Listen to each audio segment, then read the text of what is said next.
Hello and welcome to my end of the year video. This is Dungeons of Dredmor Conquest of the Wizardlands expansion pack, as well as the base game, Realm of Diggle Gods. You have to name the expansion pack. And we're going to play this for the end of 2012. So, let us begin. We have to select a new character. We're going rogue, permadeath, no time to grind, and we're still sticking with Realm of Diggle Gods, even though I'm probably not going to get there. And I certainly won't do this video. So basically, I'm going to go on with one character up until the point he dies. I'll split the video off after however many minutes or so I feel like. But we're going one character. We're not expecting him to last very long. Let's go random. And we have an Axewielding, Berzerker raging, Perceptive Tinkerer with a Werediggle curse, a Demonologist and Warlockery. You know what, actually it's not such a bad start actually, thinking about all this. We find random things. Axe, Berzerkers, that works. We got Dwarfish. Werediggle Curse. It's a dig ability actually, which would be useful for stealing things. Oh, if I take my usual one swap rule I was playing during the LP, I think the only thing I would take is dual wielding, because almost all my characters to date now have dual wielding. I don't like Demonology, I'll be honest. So Demonology for dual wielding. Warlockery. Alright, hold on. Let's take out all the ones I wouldn't normally even consider. Tinkering I love as an ability. We'll take that. We'll take Smithing as well, because that allows us to make our own parts. And yeah, trap, strength, and also making your own parts. Smithing's a great thing to have if you're planning an attacking character, which Axes and Berzerker Rage. We definitely are. Oh, I get to shout Berzerker Rage right at the end. If only I could shout blood! No, I'm not playing a mage at all. I can't go the blood route. I can go Clockwork Knights if I'm playing the both of them though. Though I kind of would prefer to take Burglary. You see, Burglary would be good and allow us to steal from shops and things. It depends.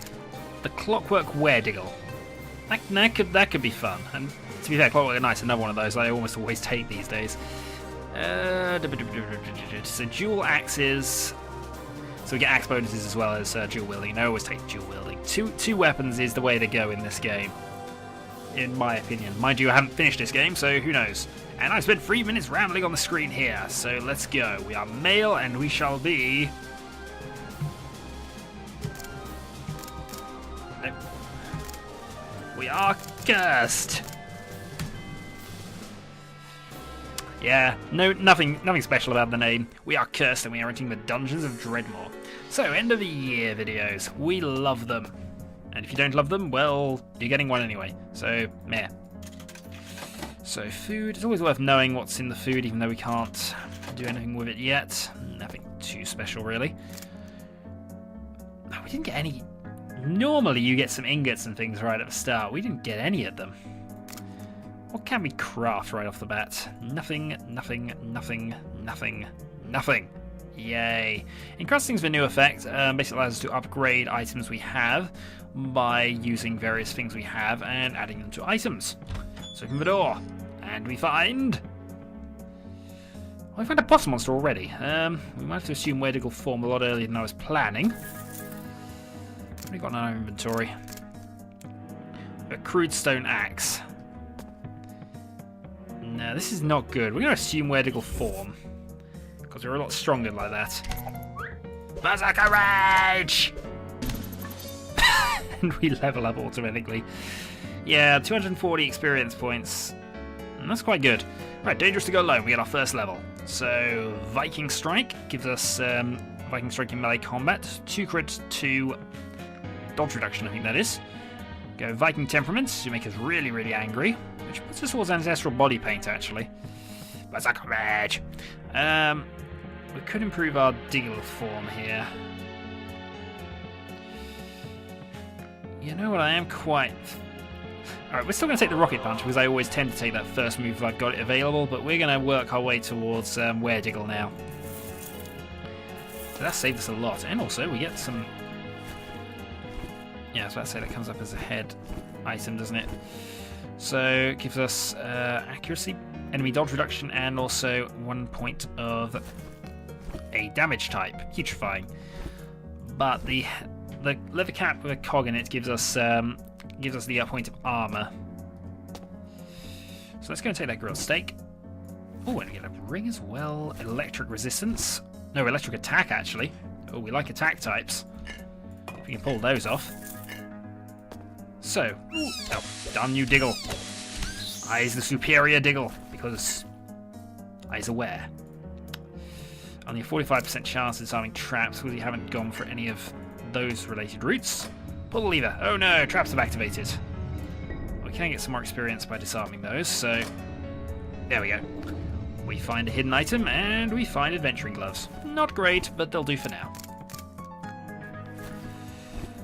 Right, so the cursed one doing rather well. In fact, we might as well actually have the shield equipped while we're oh, darn it. Fine, disabled, 8 experience points, rah. Take port still, so we can make our own booze. Break the statue, we now get a frying pan, which is a much better weapon than the shield. Because it is a weapon. Logic there, you see. Right, open the door. Diggle eggs. Yes, it's not cannibalism to eat a species you're only half related to. Or maybe it is, who knows? Berzerker Rage. Who knows, maybe it is. I'm sure somebody will tell me. In fact, this might be cursed for half cannibal, Diggle, Werediggle, whatever. I can't remember the description, but I think half cannibal's going to be in there now. The Mighty Fork. Oh, we obey the Mighty Fork. Yes, we do. Let's open this door. And we found another boss monster. Bash open the chest. We smashed it up good. Right. Sorbrew. Does he not notice? No, he's peaceful and not attacking. But he is a boss monster. So he's worth a lot of experience. There we go. And I love watching the Diggle level up. It is awesome. Right, Diggle Plague. So now we get resistances to putrefying and toxic, and we deal. We deal putrefying and toxic. So that's excellent. We're now producing additional damage types, which are always good because that gives us more things to affect. And we found an early shop, which is a nice thing to find early. Second hatchet, which would be better than our stone axe, but we can't afford it. Or can we? 171. What of this could we sell? Sell the rusty bucklers. Sell those. Yeah, we can get the hatchet just. There we go. Now, if we want to sell individual items, we can put them on the pedestal, and that will allow us to get them back later. But I think really just upgrading our weapons slightly. It's really only got 1 slashing damage is all we bought really with that. But heck, 1 slashing damage. We'll take it. Right, we're now out of Werediggle form. And we find more Diggles! And Dredmor statue. Yeah, we're actually not too bad on the damaging front as well, strangely, considering. Possibly because most of my characters have been more sort of the fiefy, sneaky characters. But I've forgotten what it's like to do lots of damage off the bat. And we've got enough health that we're not going to suffer door death. And yes, I have suffered door death. It's quite embarrassing, but I've done it. So anyway, we're about 10 minutes in, so I think the lever mysteriously disappeared. But we've opened this up, and this gets us Hamachi and Sorbrew. Now, the Hamachi is a helm, which gives additional melee power, additional points of stubbornness, and some fire resistance. So it gives us mana resistance. I'm just looking at the stats to go up here. There's some magic resistance, which might be worth it at this stage.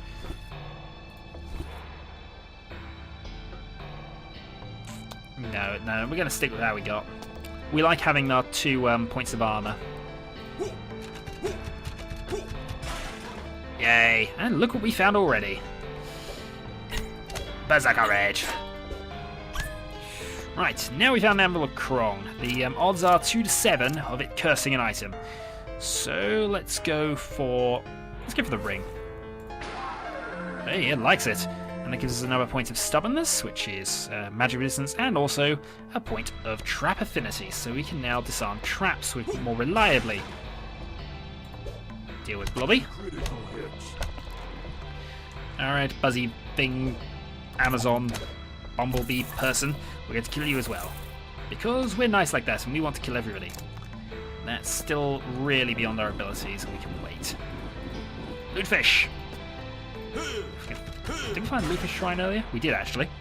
So we can get rid of that. That's getting in the way.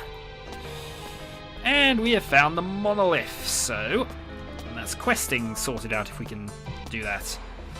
25% chance. We do have... No, it's lightning deal, not lightning resistance. I keep thinking they're one and the same when they're not. Let's go... Oh, you're permanently trapped in there. What fun. That was a trap there. Whoops. Oh well. We're still okay for health, so... Sickly Diggle is defeated. So yeah, we're now 11 minutes in, and I said I was going to come to the point of this video really, and... No, we know me by now. It's not going to happen. Me getting to the point in a video instead of rambling on about what's happening in the game and about random things that have nothing related to what I wanted to talk about? No. Never going to happen. Nevers. And now I have Diggle Flu. Right, so we're still Berzerker raging. Only one gnome. We can take one gnome with 14 health. We may not be a vampire, but we can do that. Well, that's anti-magic field thingy-majiggy and stuff. And some classic bolts. And some softballs. We got quite a lot of nice range stuff. And a blobby. Attacking me while I got the flu. That's not very nice. We shall be talking about this later. There's nothing here either. Okay. Well, advantage of small maps, of course, is that there's less stuff generally, but meh. Oh well. Oh, I keep walking into traps without... this is a problem. We can at least go and get rid of all the lootfish now. 10. The number of lootfish required is quite ridiculous, but some of the items can be reasonably good. Let's go and eat some meat, because we need it. Right, another Bumblebee Amazon woman, and some more bolts. Let's get a crossbow, we're quite sorted there. Berzerker edge. Right, Shoddy Dwarven Trap. We're going to be careful here, because wherever it gives you lockpicks in this sort of formation, it is always trap filled up until you get there. There we go. Right, and we found a way down. Well, we found a couple of ways down, actually, and the one we'll take is the one closest to the shop. But we still got to explore this level first, because that'd be the nice thing to do. And also, only 35% chance of that? Darn, they're putting some oh, darn it, anti-magic, but that's... I don't think that affects the Werediggle curse. For it is a curse. Right, more money. And you've just triggered a fire trap. And we must kill the evil potato! Because it must be done. So I played a lot of games this year. I've played an awful lot of games this year, actually, considering all the random co-op LPs and various things I've done. Even the stuff I've played but haven't actually recorded any of. Either because it's on a console or it's on something that I don't really have easy way of getting recording done.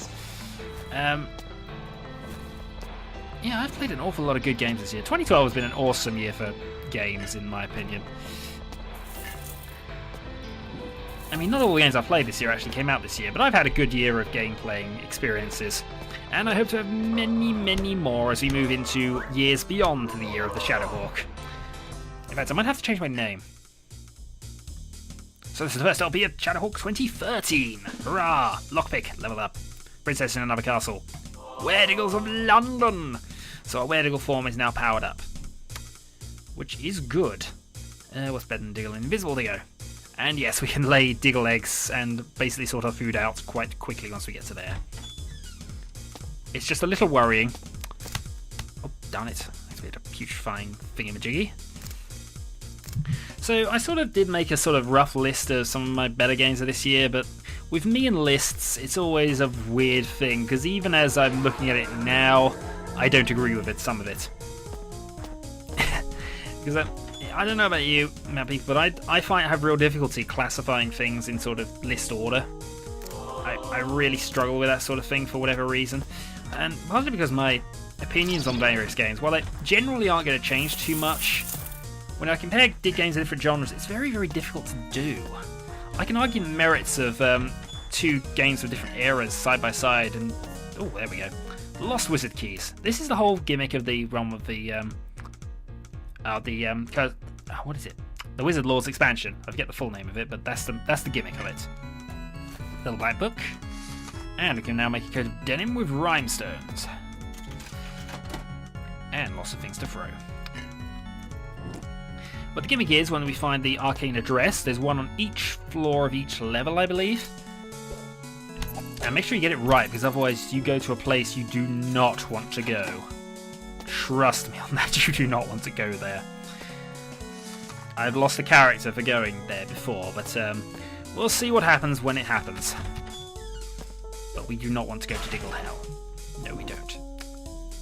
Diggle Hell is not a place this character wants to go. Berzerker Rage! Yeah, Train of Thought. Lost it again. Oh well. But I find it really difficult to put things in a rough order, so this is an order I made, but I'm... No, that's wrong. It's wrong. Anyway, list of games that I've really enjoyed that I played this year in an order. It might not be the one it wants to be in, it might not be the one you agree with, but it's in order, and yeah. There's probably a load of games I've left out, possibly because I didn't even think of them, or I did them really early in the year and I've basically forgotten about them. There we go, Werediggle. Oh, look at the amount of damage we're doing as the Werediggle now. Come on. Come back! Come on! There we go. Come on, little raven. Come on. But I suppose the first one I've got to mention, because it's the game I've probably played the most of, really, this year, in various ways, shapes, or forms, Master Orion 2. And that's the second fish shrine. Thankfully, they are all linked, so you don't have to keep feeding the same. You don't have to keep feeding different ones to get various effects. Yeah, which side I can't disarm that. But Master Orion 2, it is probably one of the best 4X strategy games, if not the best 4X strategy game. And yeah, I've played it an awful lot this year, mostly after paranoia sessions at 3 in the morning, because it's one of the few things that I can actually get running on my really, really quite terrible internet connection. So yeah, it's the game I've played the most of this year, and it is a great little 4X game. I mean, I can't remember, was my LP this year? I don't think it was. I think my LP of Mood 2 was in 2011. But it's the same guys usually. Marigin, Real Shard, Monster Zoo! Yes, Monster Zoo. Yes. He goes into all my LPs eventually, Monster Zoo. Right, come on then. Kill the Toxic Lobby. Now while we're in Heart's Deal form, we should have no problems with most of the monsters here. The only questionable one is this guy. Right, we have Berzerker Rage up at the very least, so... Alright, what I want to do is get away from that potato with its ranged attacks and see if I can get away from you. I've only had a stun move, and actually we're now wet. I've now worn out my...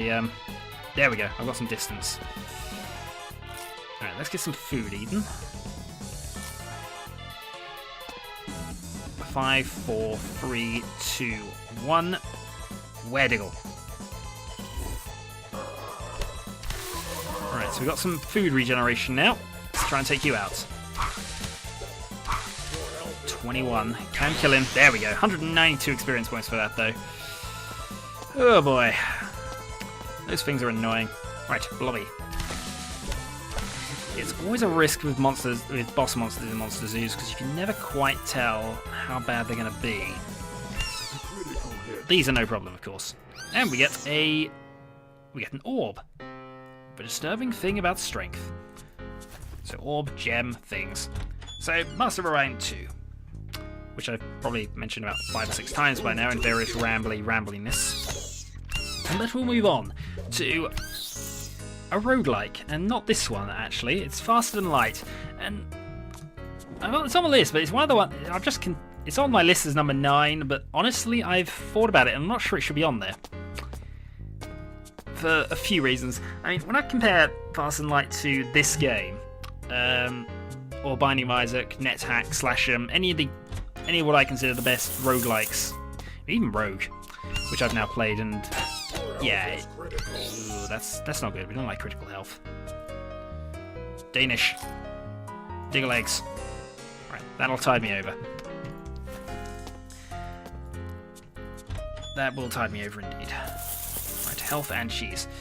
But when I compare it, it's I think it's a great game, and roguelikes in space is an idea that has a lot of legs. I just don't think the game's well developed enough.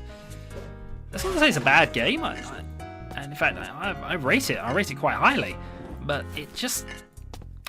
I think the problem is this. Once you've played the game enough, you know everything the game can throw at you.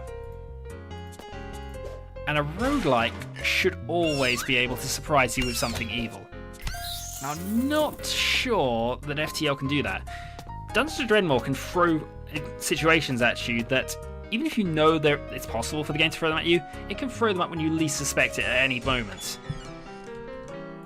It can cause you some real difficult decisions. It can cause you to have to really edit your strategy or how you play the game because of evil measures it's taken against you. NetHack is fundamentally evil and will actually sort of change the rules of the game midway through if he thinks you're doing too well. It doesn't, but I claim it does anyway. But you know, it throws up surprises, and I'm not sure FTL, even though FTL's not the easiest game by any means, and yeah, fundamentally a roguelike should be difficult, but it should surprise you every now and again. Oh, Clockwork Chainsaw. That's the important thing to know, actually, but I think we get that automatically on the Clockwork Knight side of things. Don't know. So yeah, it's on there as number 9, but I'm not so sure. Yeah, my next one is Persona 3 for the PlayStation Portable, which is a console I love, if only because it tried. It was never going to work to fight the DS, but to be fair, it sold what would be considered passable, and I think it actually is one of the few Sony consoles that made a profit, which is, again, bizarre, because Sony doesn't make consoles to make profits. It makes consoles to lose money, seemingly. And we're going commando, so we get invisibility. In Werediggle form, I believe. And also we get some sneakiness enhancement, which is always nice. Berzerker Edge. But yeah, I love the PlayStation Portable version. It's actually better for me than the other versions of the FES version on the PlayStation 2.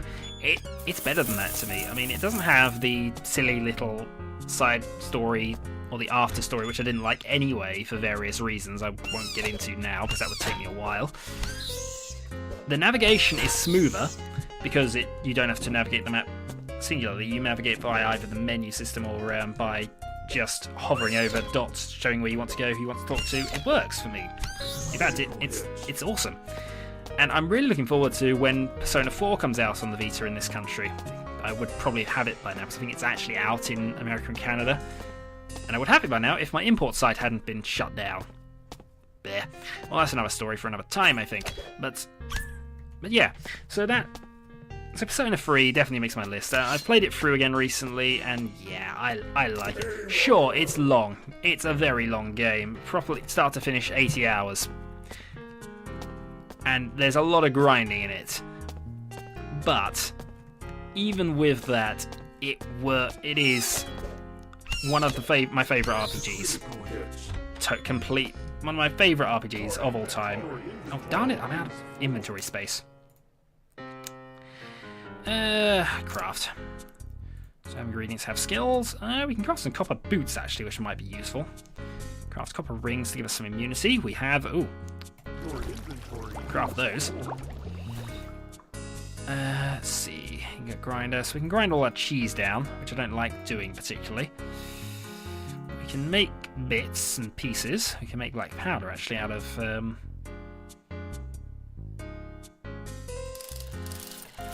There we go. That's giving us some inventory space and some black powder. Your inventory is... Let's see, just change that again. What do we do on the crafting side? We can encrust our armor, or we can actually go for lubricant.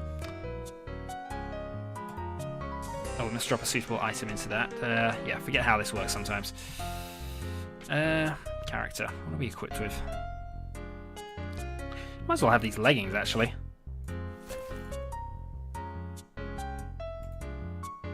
Oh, does it not count? It's got to be an actual armor bit of armor. Okay. Alright, I see. So the only thing we can actually use would be the armor we're currently wearing. Yeah. Doesn't matter, I'm trying to use up my inventory anyway, so I'll leave that. Pick up the club, and then I think we're heading back to the shop, and I think we're done with level 1. Which has only taken us 25 minutes, so hooray. That includes all my rambling time, and goodness knows, we ramble a lot. Well, we're not dead. This character's looking partly reasonable as well. Even if I keep walking into traps because I'm trying to get to places. Did it just teleport me? Yeah, it's a thing that teleports me nowhere. Critical and kill you. Yay. Oh, also, boss monster. Oh, quite a tough boss monster, actually. We're going to Werediggle up for this. Berzerker Rage! Come on then. How much damage do we do? 12, it does 6 back. We can live with this. Berzerker Rage. 14. Oh, and now it's just created a load of ravens. We'll live with that, though, I think.